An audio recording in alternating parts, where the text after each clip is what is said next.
Okay, we are back again, and today's episode is excellent. I have a remote native procurement executive. It's fairly unusual to have procurement be remote, and it's sometimes unusual to have executive be remote. So we're going to hear from Tunji today about how he has transformed his career and how he's doing it remotely, and how he grew as a procurement executive, and some of the things that are going on in the field right now that are really impacting. So Tunji is a remote native procurement executive, as I said, and he has worked both in person and in remote settings. And currently he's remote in a very interesting way, because he started in oil and gas, and then he moved into Big Four management consulting. And now he's straddling this line between healthcare and IT procurement, but in one of the biggest names in manufacturing in the world. So he will talk to us today about what he's observed over his career moves and where he thinks procurement is going in the future. So welcome to Tunji. Thank you very much, Karen, for this opportunity. So tell us and our audience here, like, how would you summarize your professional background up to this point so they can understand, your transitions? So if I were to summarize my 15 years plus career in one sentence, I would say I'm a problem solver, a trusted advisor, and a transformational leader in procurement and supply chain. I help organizations make leverage procurement as a source of competitive advantage through multiple transformation initiatives, including technology, the people aspect, the sustainability aspect, and also tweaking the operating model. So that is what I currently do. Okay, now one of the things that we have talked about before is that sometimes procurement is not viewed as strategic. It's not considered a competitive advantage for the company. And can you describe, how procurement is changing, and that you're watching this happen before you, I think. This is Mhm. really a new concept. So if you can tell us, because this is a common topic we talk about in HR. Like, we know sales is strategic, we know marketing is strategic, like these things are obvious. But like, HR used to also be not considered strategic, and that is changing dramatically. Tell us about procurement and what's going on in the field that is really shifting this into a strategic competitive advantage for the firm. Okay, thanks for the question. And you're right that there used to be the perception that procurement isn't strategic, and that has happened for a long time because it wasn't seen as a trusted advisor or a trusted partner of the business, and it stemmed from, I would say, decades of procurement being focused on transactional operational activities. That also is where the business case for it's becoming transformational, becoming strategic, falls. And down the years, as someone who's been through it, like you said, from when it was not strategic to now that it's becoming a strategic part, I would say the COVID-19 pandemic was instrumental to it being to the change in perception, even though it kind of like started before then, and also some of the geopolitical issues that are happening around the world because there's not that constraint. Many organizations now realize that procurement can have influence their revenue, would influence their profitability, and also influence balance sheet optimization. And that is important, because that's usually where the difference is between what's considered really strategic. I mean, like I said, sales and marketing was Mhm. considered, and anything that was a cost center was not necessarily, it was something other than strategic, right? It Yeah, certainly yeah. was. Yeah, why don't you expand on how procurement become revenue generating? So the influence that where procurement comes in that has to do with speed. So you find that for a company, let's say, let's choose a bakery. The faster you source your input materials, the better you can get your revenue, all other things being equal. So speed is where procurement really influences revenue. Now, when you come to profitability, you find that procurement influences profitability even more than revenue. And the way it works is, so if you sell something for $100, for example, what is your profitability going to be like? 10 to 20% on the average. So for every $100 you sell, you're making just probably 10 to 20 in profit. But if you save $100, which procurement does, from sourcing, it's directly $100 impact on your bottom line. So that is where you find, and in the all the functions, you find that it's probably procurement and maybe taxation that have that one-to-one correlation with profitability. Those are the ways in which procurement started becoming trend because you, like you mentioned, you gotta tie it to the organization's core objectives. Profitability is one. Then optimizing your balance sheet is another one. And where procurement influences that has to do with inventory. There's a concept known as vendor managed inventory where you reduce your carrying cost. The lower the inventory and the cost of the inventory, the better your profitability and size of your balance sheet. So procurement leaders of today are no longer looking at, let me just buy and buy. It's how do I strategically buy? How do I do better with my suppliers? How do I collaborate such that I don't see my suppliers as adversarial or you and me? It's not like we are partners. Bringing that together alongside where you bring your other business areas, marketing, production, in oil and gas, well engineering, bringing them together, co-creating your strategic sourcing approach. That is where procurement then gradually becomes strategic. So over time, we've gone through this cycle, and now technology is also helping that. Right. And let's talk about that because I think technology is a lot where you are making a transformational impact as an executive. So can you tell us about the procurement projects that you're working on right now in general? I know we can't reveal any company secrets, but just kind of like what you're working on. And even when you were with the Big Four, how are these transformations changing the procurement industry and what are they? Okay, so based on the challenge of we discussed earlier, many organizations now realize they need to transform their procurement from being transactional to being strategic. Technology is, I would say, the top lever that organizations are pulling. So what I'm currently working on has to do with digitalization of procurement processes, leveraging your ERPs, artificial intelligence, and sometimes blockchain. And you find that the ERPs is more like the total platform is what most organizations are starting with because that gives you visibility. Remember, you can't manage what you can't see. Mhm. So you have to first see your entire end-to-end process, supply chain, manufacturing, your end-to-end chain business.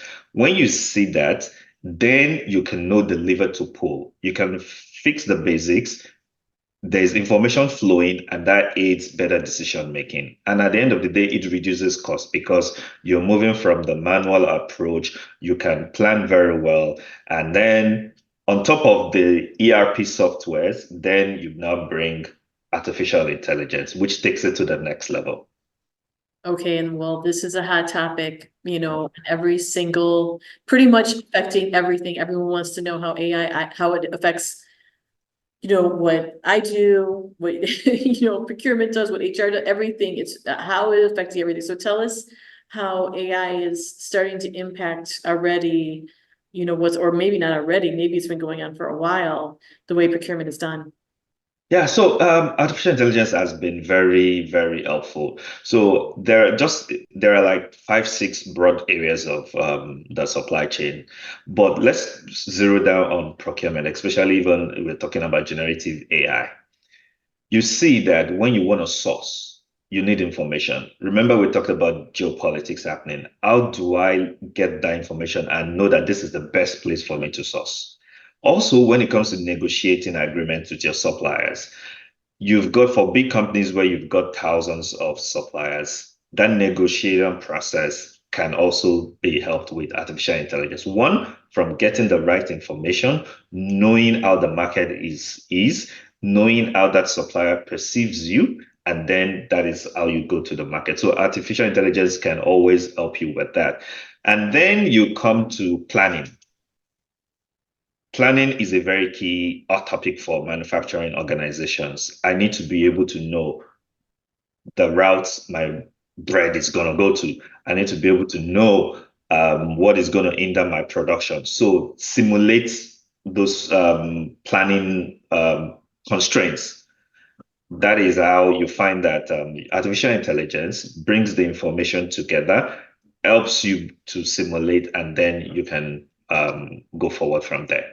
So it's a very, I would say it's a very hot topic across the entire supply chain, not just procurement. Artificial intelligence has been very helpful. I've seen it help with planning. I've seen it help with logistics. I've seen it help with procurement.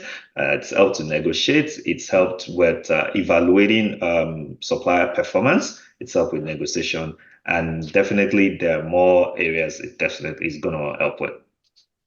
And how do you differentiate, or what is the difference of your feeling of blockchain versus AI, or how does that play in? Okay, good. So blockchain is another area, another technology that's helping. One area that I have seen where blockchain has really helped is what we call supply chain transparency. It, how tracing the origin of your products and services. And practical example, I've seen this in coffee industry, and I've also seen this in the automotive industry. Right now, Renault, BMW, I know they've got this blockchain alliance where they're tracing every single part of their vehicle, where is it coming from? I hope the cobalt and it's questions like hoping the cobalt or the nickel is not coming from some disadvantaged area using, manual labor and that. Mhm. So supply chain transparency is one thing that blockchain is helping automotive industries and also with coffee. Sometime in the past, I did a research with a professor at Yale, and it was on coffee. And we realized that customers were willing to pay extra if the coffee was certified. And that certification came from as a result of, I know the source of my coffee. Mm. It's not from a place where there is bad labor practices or unethical sourcing. So that is where you find blockchain right now that I've seen would greatly help organizations. I mean, can you explain to me a little bit more, like how blockchain is used in the certification process for coffee growers, for instance? Like, So let's put it this way. Blockchain is distributed ledger. I want to see, and let's say within the chain of a coffee, there are probably 10 chains and multiple from the breadth perspective. I want to see my supply, just my I want to see my supplier. I want to see my supplier supplier. I want to see that person's supplier supplier. I want to see mm, down the line okay, to know that, and because it's a distributed ledger, I see all of this and I can move it. I can see it's that transparency. okay, I So got. that is one thing it does for in areas like I said, coffee and also the automotive industry. Okay, so it's ethics. It's a almost like an environmental social governance type of theme of understanding like the depth of the origin of the suppliers, because the supplier you're dealing with could be very ethical or match all your Mhm. expectations, but where they're getting it from may not. I mean, I think that's where we're going with this, right? Yes. So that is one area it can also help with respect to smart contracts. Smart contracts are those contracts that you don't need someone to come in to change. If certain parameters change, let it automatically create a new contract. So you don't need someone to make any adjustment to it. I want a contract for my laptop. If maybe price change or something, automatically change it. So that is also an area where we're seeing it being used in procurement. Okay, okay. So, one of the things that in previous times we've also talked about is how, and now I can see why when we're talking about AI and blockchain, that you're always kind of being put in these pioneering type of roles, and that you have led existing divisions, but it's usually from a pioneering perspective. Like you're starting up something, you're really bringing in these emerging technologies. And if you could just describe basically how you have supported existing leadership in these pioneering type of roles. Okay, and thanks for that tough question, I would say. So I would say my starting my career in consulting, Big Four consulting, put me in that differentiating position to be able to, how do I put it now, to be able to work in ambiguous situations. And big. And one example, a few things that I see, at least from Shell, where I actually was pioneering about 3 out of my 6 roles or so.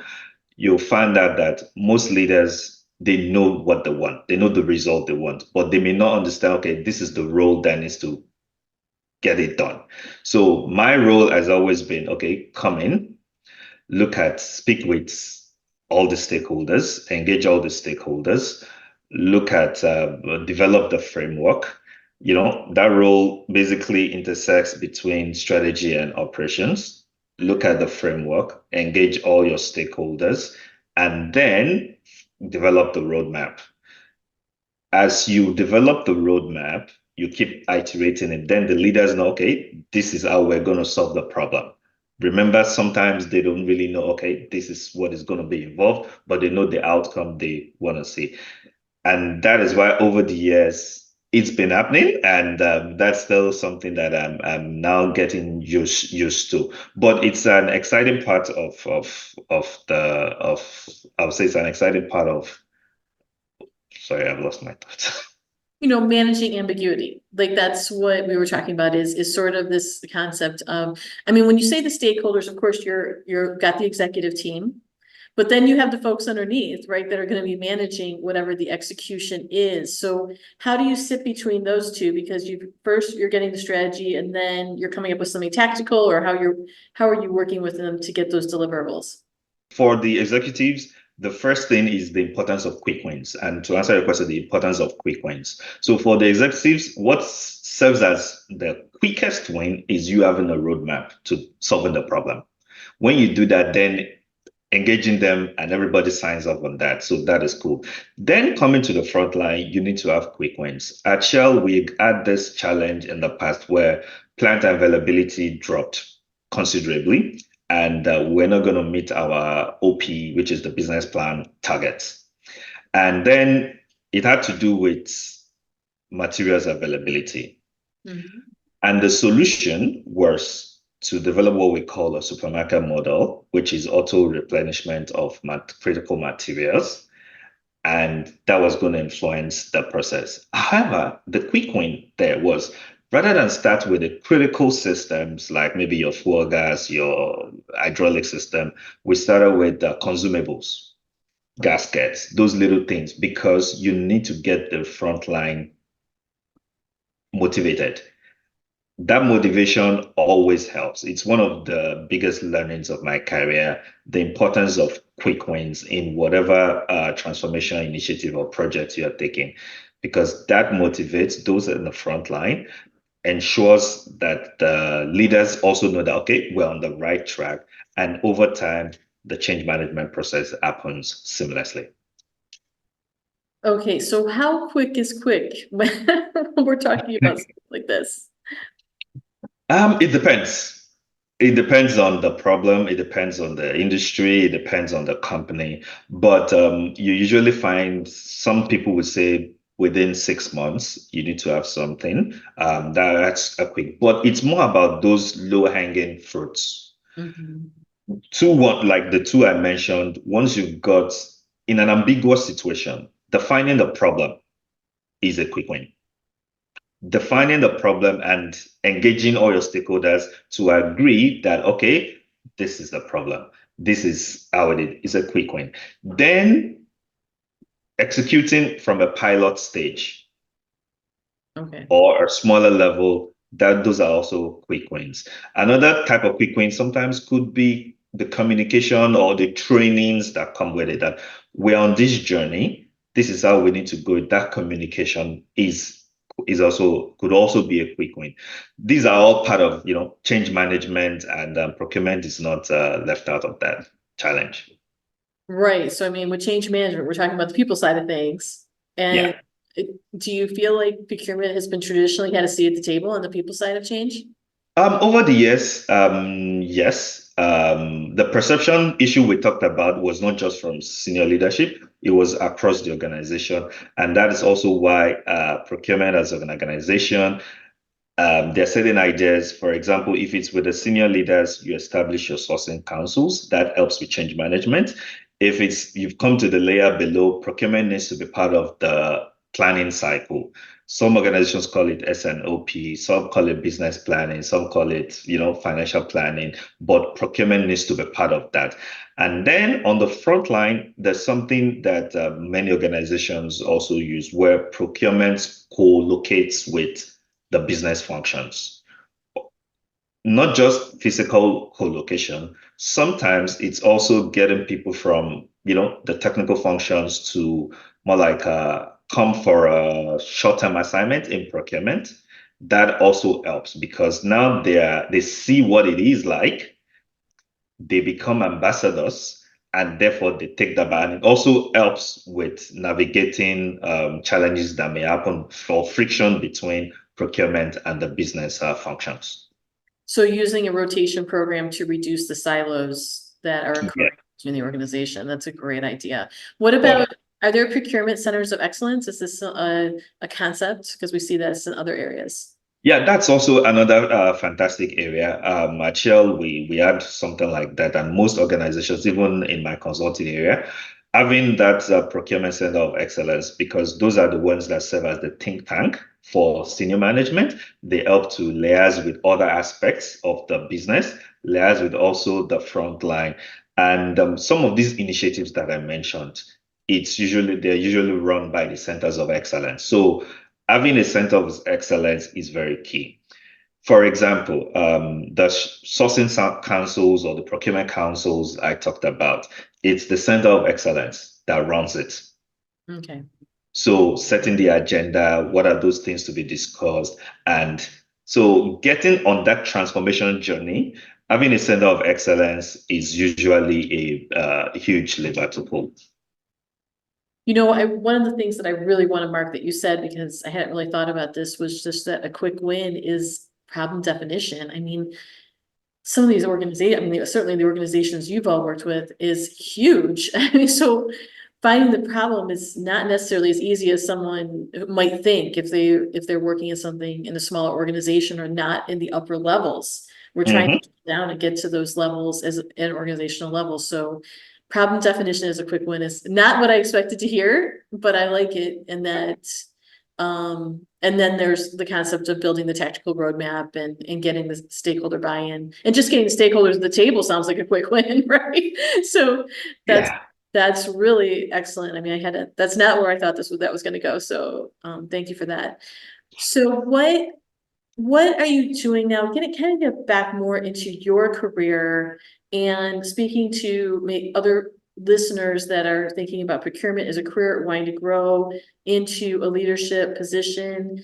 What are some of the things that you are investing yourself in continuing education, learning new technology? What are you keeping your eye on? Something that the listeners could maybe consider for their own career. Okay, so for me, basically more thought leadership. That I'm beginning to write back. I used to write, but now I'm getting back to writing, sharing my thoughts. For example, things on the procurement or sourcing councils that I talked about, change management. Those are things that I want to share about because you don't find them in textbooks. You don't find them, they're not taught in school, but those are the key things that helps procurement to get a seat at the table. Your sourcing council being part of the planning process, the change management that comes in, co-creating your plans, co-creating your strategies with the business. Those are levers that you gotta pull to become strategic. On the technology side, I've been doing more learning about ERPs, learning more about artificial intelligence, and that is one area because you can achieve a whole lot more faster if you leverage technology. ERPs are powerful. However, the ERP deployment process should not be seen as a technology process nor as a procurement or finance process. It's actually a change management process. Which is So the you which know? is the HR side again. So Okay. the biggest challenge to most technology transformation journeys or technology deployments has to do with the change management.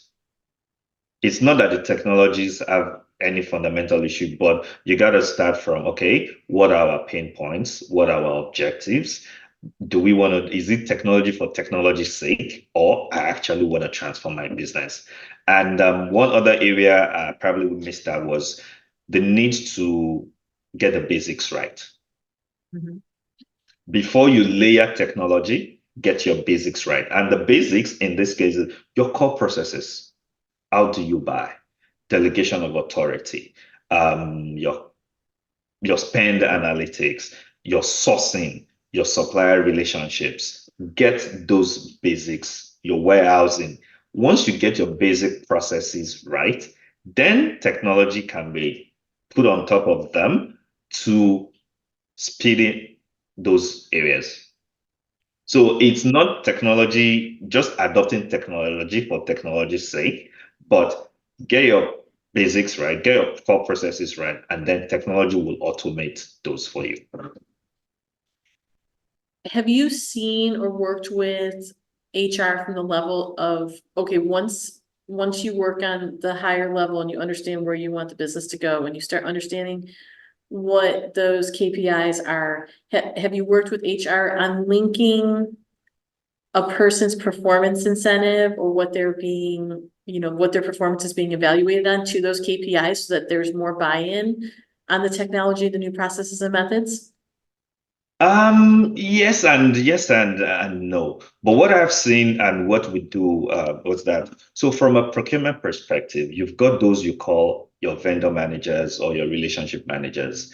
Now, the way they deliver their spend categories should be part of their performance assessments, which is the KPIs you're talking about. So it's one of those ways that also helps procurement because let's give an example. You've got a software engineer and his core job is software engineering, but he also has some additional responsibilities for procurement for his organization. He sees the procurement aspect of it as, well, I just gotta do it. So long as, but these are the real things. Right. If it's not in his KPI and he or she is not assessed for it at the end of the year, then they won't take it serious. So that is one element that I've seen work so many times, where once you put it as part of the incentives, listed the number of this particular contract, you need to deliver it at the end of the year. You need to reduce your cost by this as part of the KPIs. Then people start taking it as a serious part of their responsibilities. Then when you come to technology deployments or transformation journeys are also a bit, like you mentioned, a bit higher up.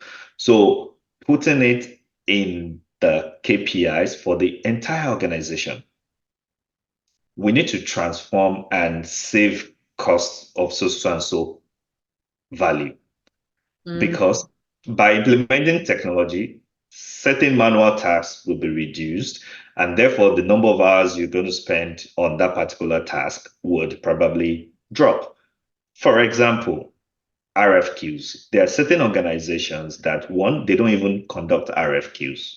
Some, which is basically quotations, they just, okay, you can do it, just come give it to me. They don't even test the market. And some do that, but it's a manual process. So imagine you having an ERP that's as I don't want to mention names, but that has a supplier network of probably tens of thousands of suppliers, mhm. and you want to buy a laptop. You've got like probably 100 suppliers to choose from.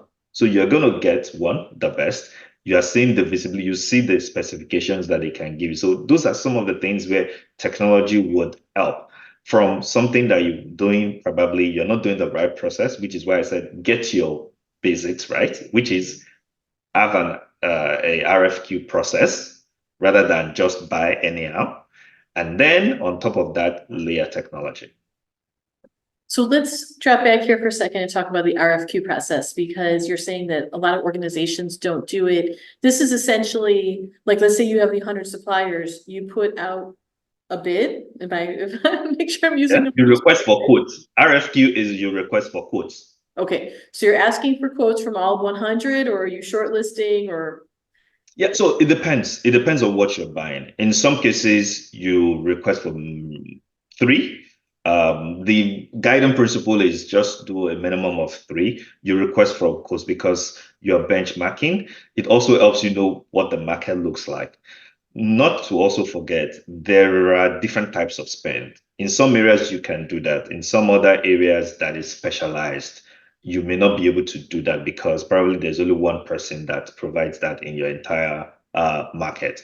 But it's about being able to get you that speed, but at the same time, at the best total cost of ownership, the lowest total cost of ownership, not just lowest cost now, lowest total cost of owning that particular product or service. So that is how it works. RFQs are very, very important.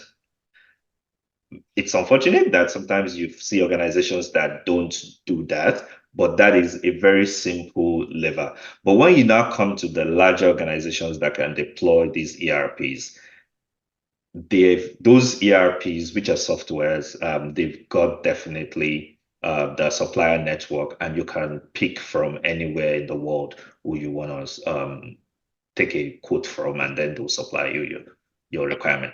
There's something in the ERP where you can just be like, let me get a quote from this person, type of thing, or this company, I'm sorry. Yeah, yes, you can do that. Like I said, it's about Process. knowing your strategy. Mhm. This is how I want to approach the market.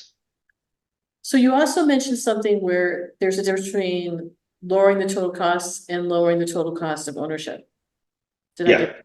Okay, Yes. So some of those things which makes which always people always challenge us, procurement only focuses on saving costs and everything. But as a procurement professional, you need to look at the lowest total cost of ownership, not just your initial purchase price.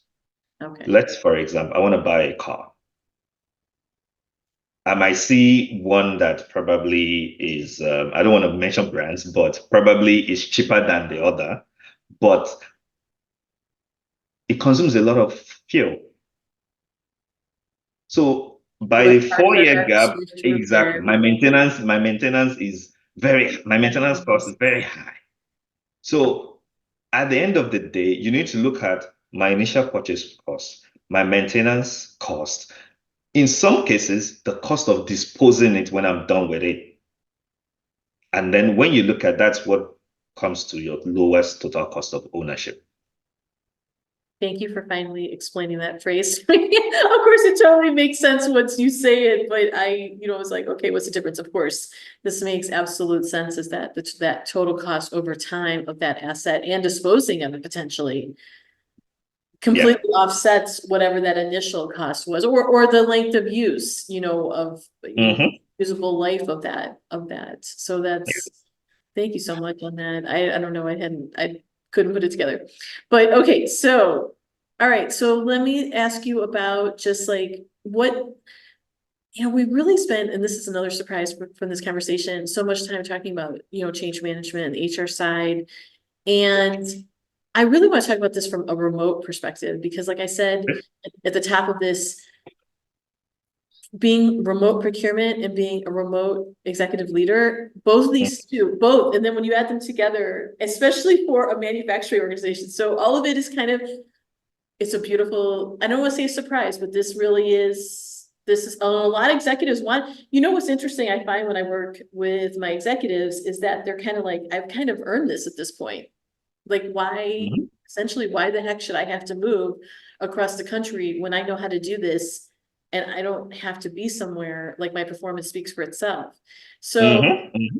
let's talk about this concept of change management, setting the KPIs. And I feel like the KPI setting and linking that to performance is the key to this, but I don't want to sit there and put my own thoughts on it. Tell me how you're feeling about leading at this, And you've been doing that in management consulting. And in a way, in oil and gas, because that's so huge and the geography of oil and gas is gigantic, in many Hmm. ways, you've been a remote native your whole entire career, even though there were in office, in person aspects of it, maybe like hybrid, we would consider a lot of your roles.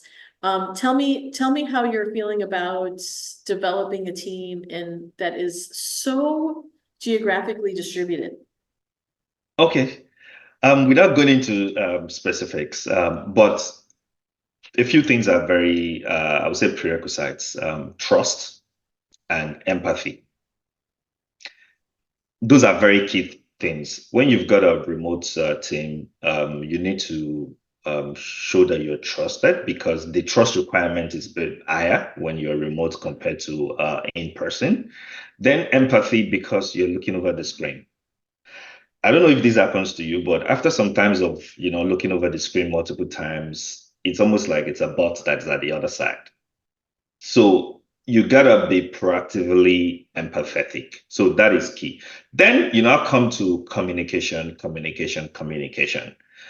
There is a need to have, in my place, I usually have regular meetups with my members of my team, weekly catch-ups, then collaborative problem solving is one approach that I like. Video conferencing technology is here to stay. And therefore, when you solve the problem over, yes, it's over technology, but in that process, everybody feels like they belong. It's inclusive. So collaborative problem solving rather than just send emails and then we're going back and forth. But okay, why not just set up a 1 hour time slot? Let's brainstorm on this. It may at the beginning be slower or appear slower, but immediately after the brainstorm session, everyone knows what to do.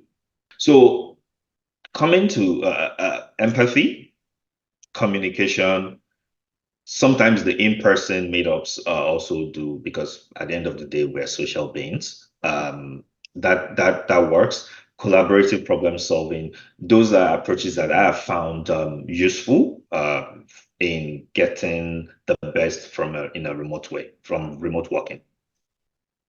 You know, how this is a kind of, I hadn't thought about this too, like how interesting the in-person sessions must be. This is something that I tell leaders because sometimes I love people coming to me and they'll be like, I literally want 0% travel. And I'm like, well, you can forget that, especially if it's anything over like 60 grand per year. So, you know, there's also this concept that you essentially you've been meeting with someone virtually and then you get in person. And I'm just interested in how that's interesting. I mean, I think we've all done that on some levels in our life now.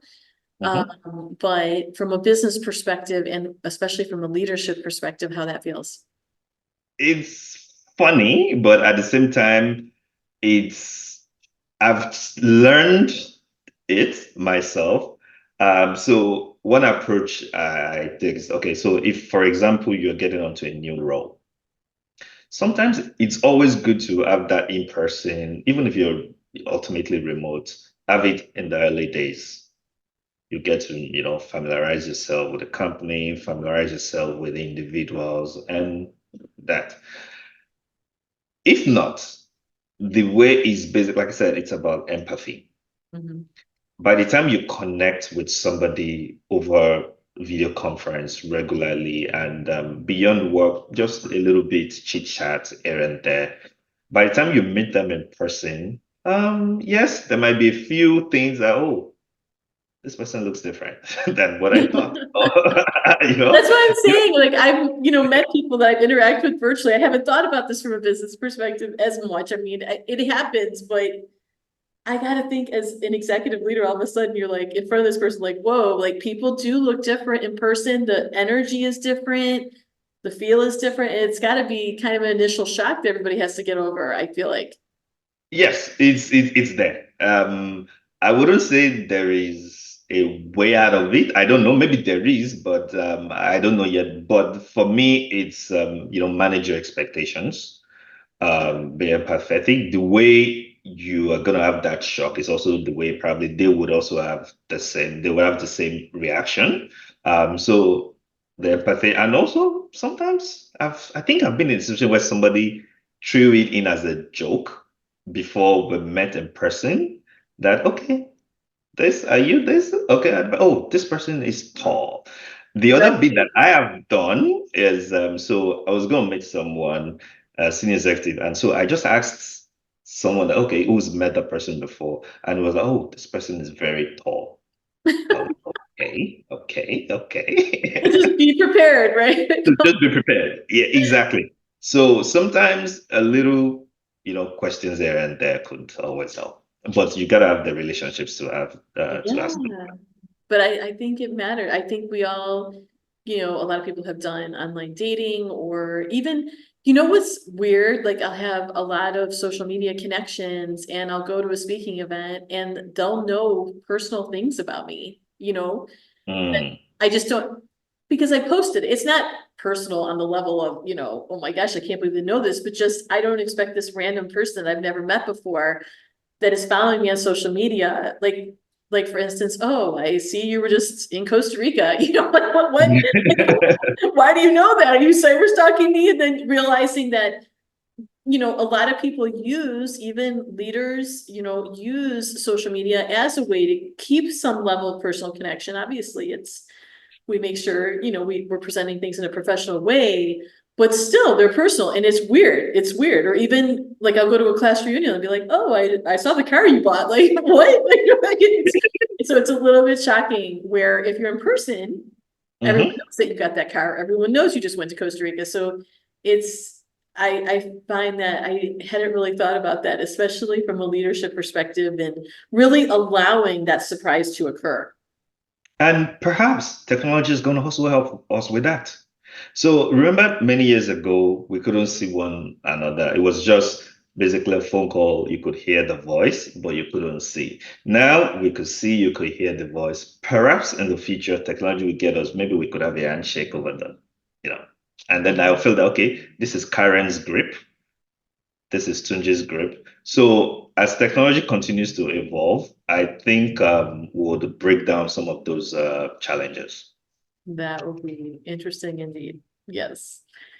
Okay, so what other final recommendations or other thoughts do you have for listeners that, for instance, want to build a remote career in procurement or some things that you feel like are highly valued in the field? I mean, you've worked with all sorts of people at every single level.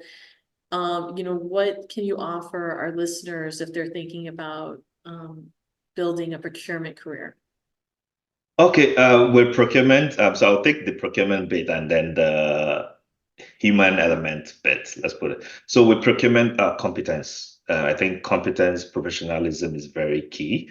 Look at problems not just from transactional perspective, look at it, like I mentioned, from total cost of ownership, the implications of certain decisions over the lifetime, the business would respect you for that, even sometimes if they don't like some of the recommendations that you make. So it's starting from competence, professionalism, then coming to maybe you're working the human element. Like I mentioned earlier, trust requirement is more if you are remote. Um, then the empathy, show empathy. Even if we're virtual, we can still show empathy. So that is one, those are key areas that can would help. And then with procurement, always learn from the business. You can know the business more than the person, the business owner. So be a trusted advisor. Understand where they're coming from. Get in early. That is one other area that I see that procurement used to struggle in the past. Get in early when they're still thinking of the idea of what they want to do for the year. And that's why I talked about procurement being part of the planning cycle. If, for example, we say we want to produce, let's pick a bakery, we want to produce 1 million loaves of bread. And then procurement is not aware until they start production. You That's see why people yeah, would always that's late, blame procurement. right? But at that point where the idea was created that next year we want to do 1 million sales of units of bread, that is where procurement is, you need to break it down. Okay, the flour that I'm going to need to produce this, the sugar that I'm going to need to produce this. Do I have the contract to produce for this flour? Maybe yes. Maybe I have for 500,000. Okay, how do I get the balance of 500,000? You start working ahead because there are lead times to some of these things. The sugar, do I have the supplier guaranteed? Mhm. If I've got one supplier and I know that using my artificial intelligence or using my knowledge of geopolitics that something is going to happen or there is a challenge somewhere in the world and therefore the cost of sugar is going to go up, then maybe I get more than one supplier, lock them into long-term contracts so that there is that security of supply. That is how procurement starts becoming strategic because you've taken it from source and you started working the plan. So no, there will be surprises, but it's not that you are lagging behind what the business wants. Procurement and the business need to work together. Procurement shouldn't lag behind the business needs. At that same point, just get it ready and start working because some items would have long leads, delivery schedules, some would not. And over time, you start progressing. And with technology, you can start simulating. And that's why technology would always help. And how much of there is an attitude of there being almost a partner profit enhancing aspect of what a procurement person does? You know, where your partner, you're the vendor, the people you're contracting with, yes, you're trying to get the total lowest cost of ownership and trying to source the right suppliers, but also thinking about their bottom line. Does that occur? Yes.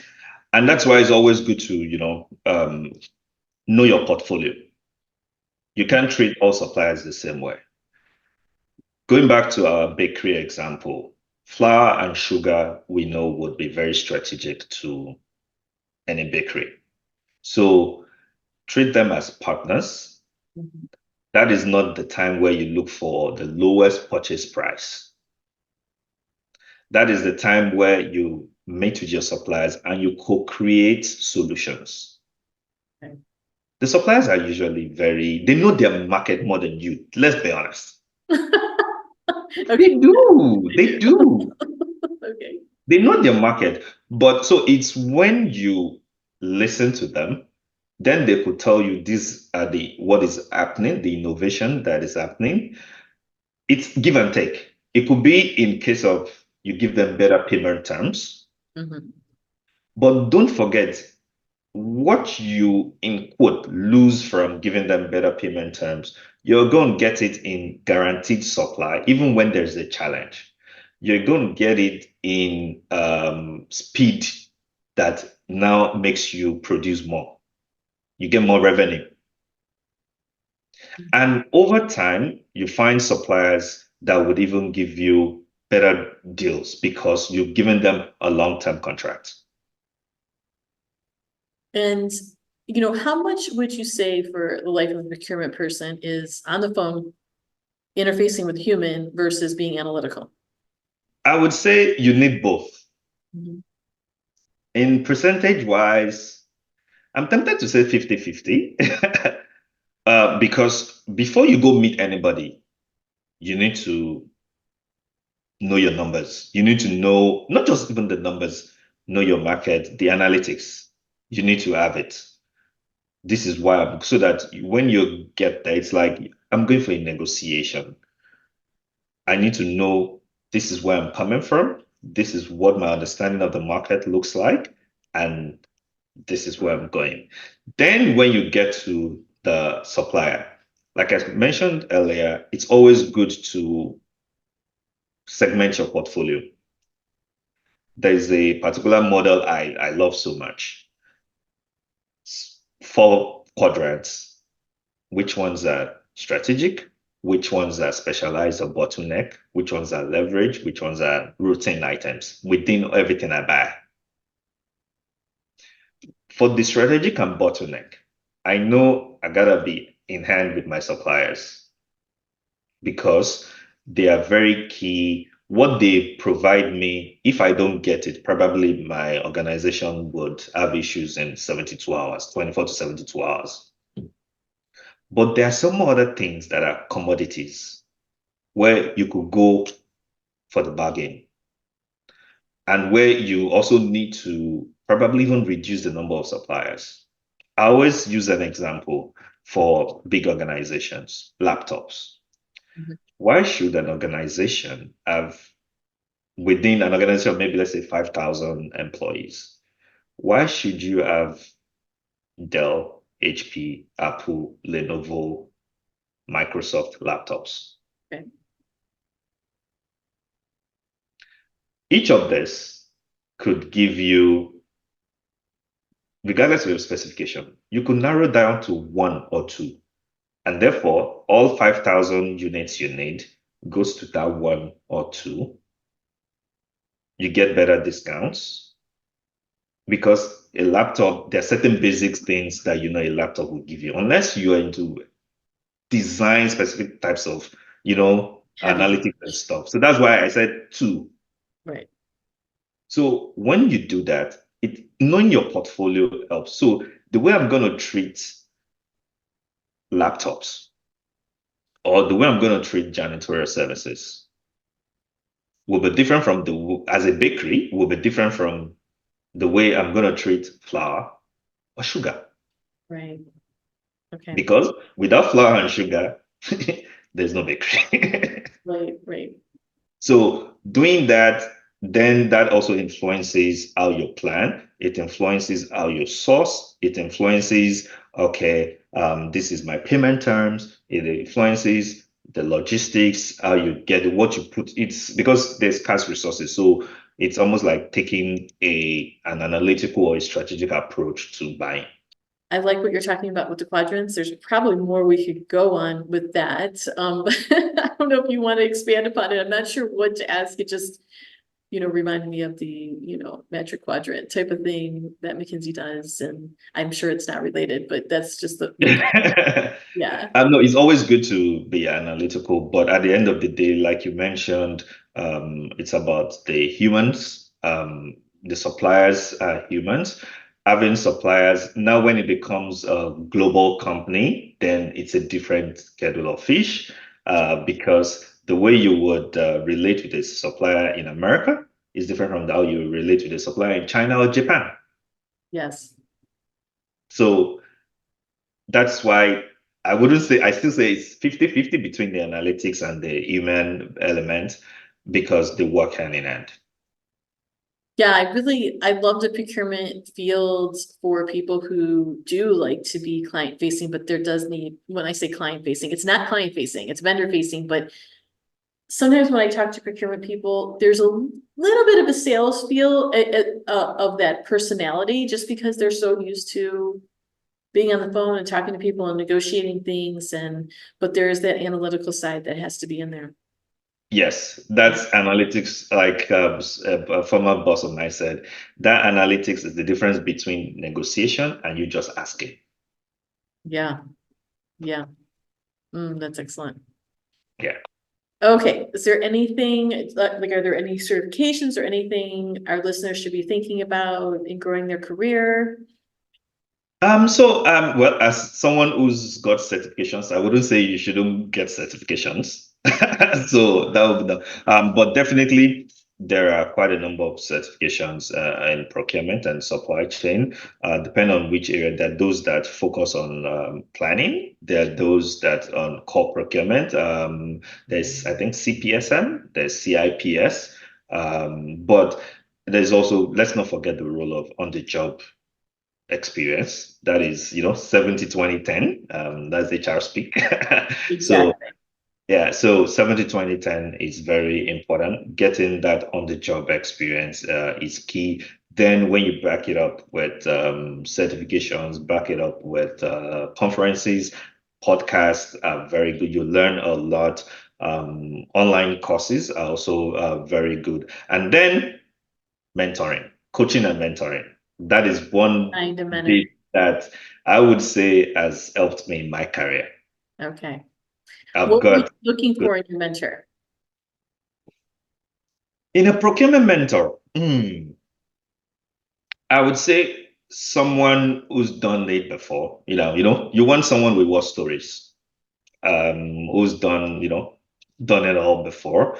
You want someone who could, and in my case, I've had leaders who said, okay, at some point I was like, okay, procurement, do I want to restrict myself to oil and gas? And then a mentor was like, okay, pick one.